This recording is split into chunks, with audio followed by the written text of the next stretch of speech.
Assalamualaikum warahmatullahi wabarakatuh. Perkenalkan, nama saya Nurama Fadilah dari kelas 1C, Pendidikan Guru Sekolah Dasar Universitas Sultan Ageng Tirtayasa.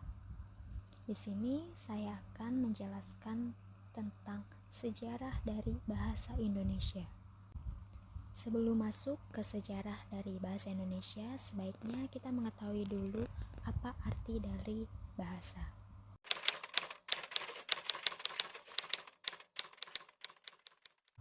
Bahasa adalah salah satu anugerah dari Tuhan Yang Maha Esa. Bahasa digunakan oleh manusia sebagai alat komunikasi dan alat berinteraksi. Dahulu kala, orang Indonesia menggunakan bahasa Melayu sebagai alat komunikasi, khususnya orang-orang yang sedang melakukan perdagangan. Bahasa Melayu yang digunakan oleh orang Indonesia kala itu disebut sebagai bahasa Melayu pasar.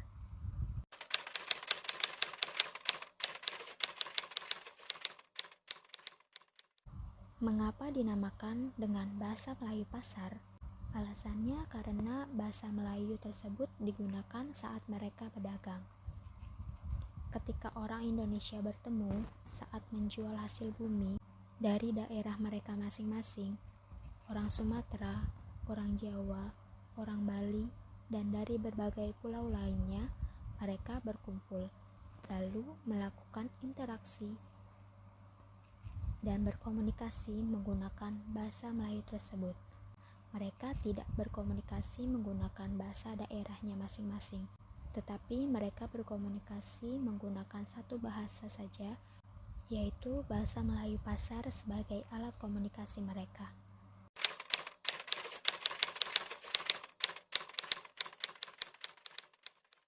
Bahasa Melayu ini merupakan lingua franca.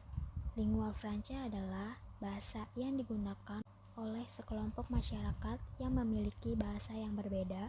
Artinya, orang-orang dari berbagai pulau tersebut menggunakan satu bahasa saja untuk berkomunikasi.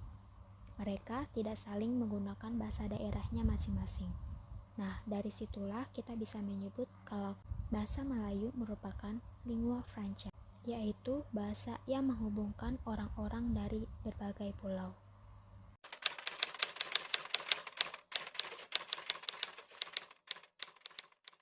Mengapa orang Indonesia memilih bahasa Melayu sebagai bahasa Indonesia? Ada beberapa alasan yang dapat melandasinya. Yang pertama, karena bahasa Melayu sudah menjadi lingua franca di Indonesia, yaitu sebagai bahasa perhubungan dan bahasa perdagangan. Yang kedua, karena sistem bahasa Melayu tergolong sederhana, artinya bahasa ini mudah dipelajari dan bahasa ini tidak memiliki tingkatan, baik tingkatan yang halus maupun tingkatan yang kasar. Contohnya adalah kata makan. Kata makan ini dalam bahasa Melayu artinya sama, mau dipakai oleh kelas sosial manapun dan usia berapapun artinya tetap makan. Artinya satu, yaitu makan.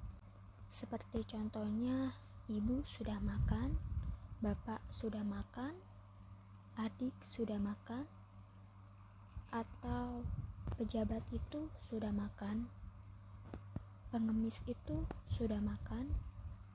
Untuk bahasa daerah biasanya memiliki tingkatan, baik tingkatan yang halus maupun tingkatan yang kasar. Contohnya dari kata makan ini dalam bahasa Jawa. Kata makan dalam bahasa Jawa memiliki 3 tingkatan. Dari mulai yang halus, yang menengah, sampai yang kasar atau rendah. Contoh dari kata makan yang kasar adalah badok. Untuk level yang menengah adalah mangan, dan untuk tingkatan yang paling sopan adalah dahar. Nah, bisa dibayangkan jika bahasa daerah digunakan sebagai bahasa nasional, pasti masyarakat akan merasa sulit karena kebanyakan dari bahasa daerah memiliki berbagai tingkatan. Apalagi di Indonesia ini memiliki banyak sekali bahasa daerah.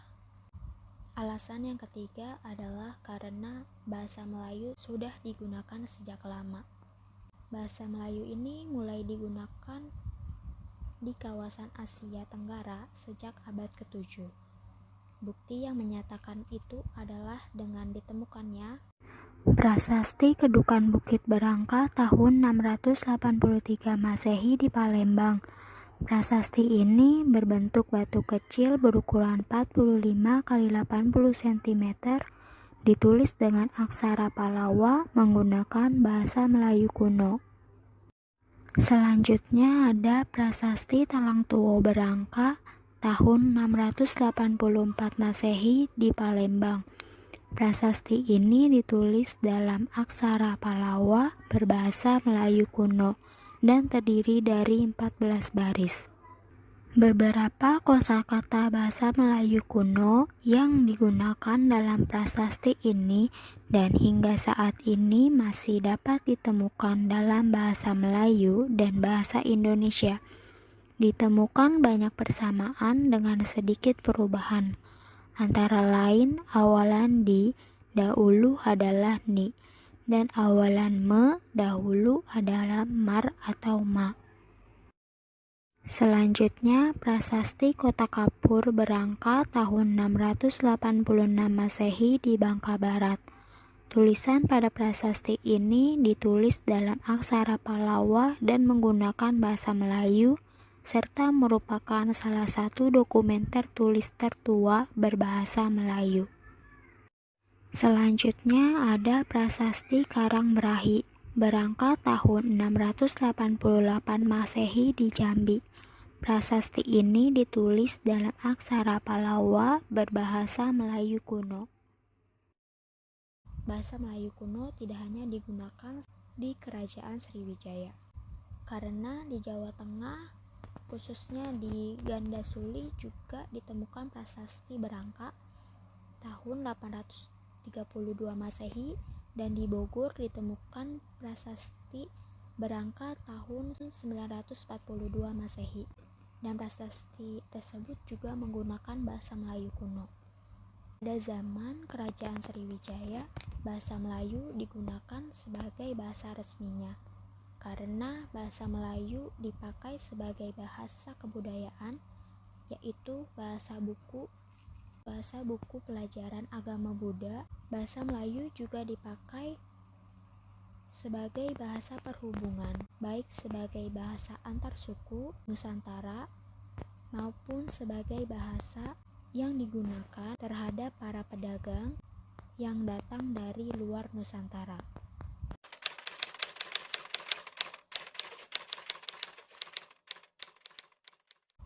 Walaupun pada saat itu sudah digunakannya bahasa Melayu, tapi penggunaan bahasa daerah yang masih dominan membuat masyarakat Indonesia mudah diadu domba oleh Belanda.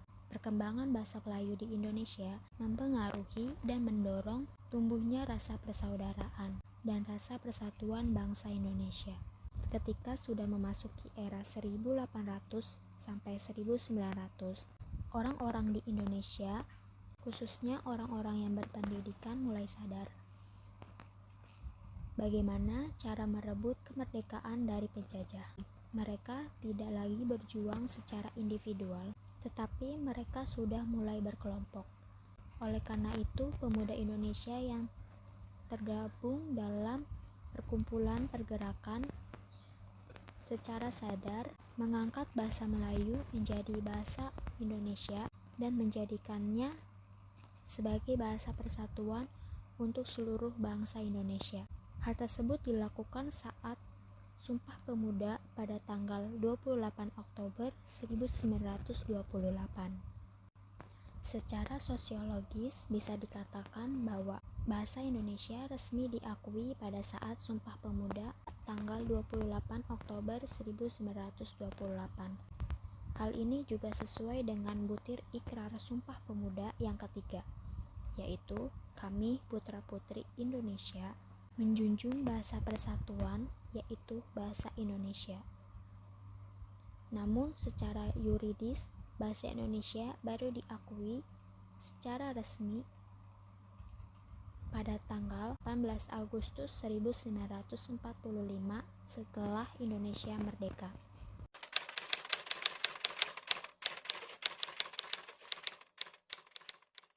Ejaan yang pertama diberi nama ejaan Van Ophuijsen. Ejaan ini merupakan ejaan Melayu yang dituliskan menggunakan huruf Latin dan disusun oleh Charles Van Ophuijsen serta Nawawi Sultan Makmur dan Muhammad Taib Sultan Ibrahim sebagai pembantunya. Dalam penyusunan ejaan ini pada tahun 1896. Ciri khas ejaan ini adalah 1. Ejaan ini menggunakan I sebagai pembeda huruf I yang digunakan untuk akhiran, serta sebagai pengganti huruf Y. Yang kedua, penggunaan huruf J sebagai pengganti Y dalam kata-kata yang, sayang, payah, dan lainnya. Yang ketiga, penggunaan huruf OE sebagai pengganti U dalam kata-kata guru, buang, dan semacamnya. Yang keempat, penggunaan diakritik seperti petik 1 untuk mengganti huruf K, seperti misalnya pada makmur, tak, pak, dan lain-lain. Ejaan pengganti Ophuijsen adalah ejaan Republik yang dikenal juga dengan nama ejaan Suwandi. Ejaan ini diresmikan pada 19 Maret 1947 dan memiliki ciri sebagai berikut. Yang pertama, huruf OE tidak lagi digunakan dan mulai menggunakan huruf U.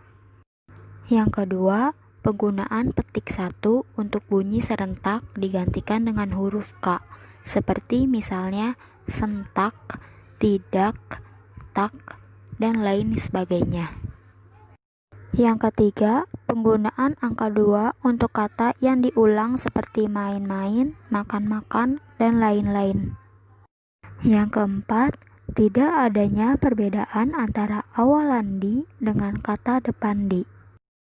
Ejaan yang selanjutnya adalah ejaan yang disempurnakan atau EYD.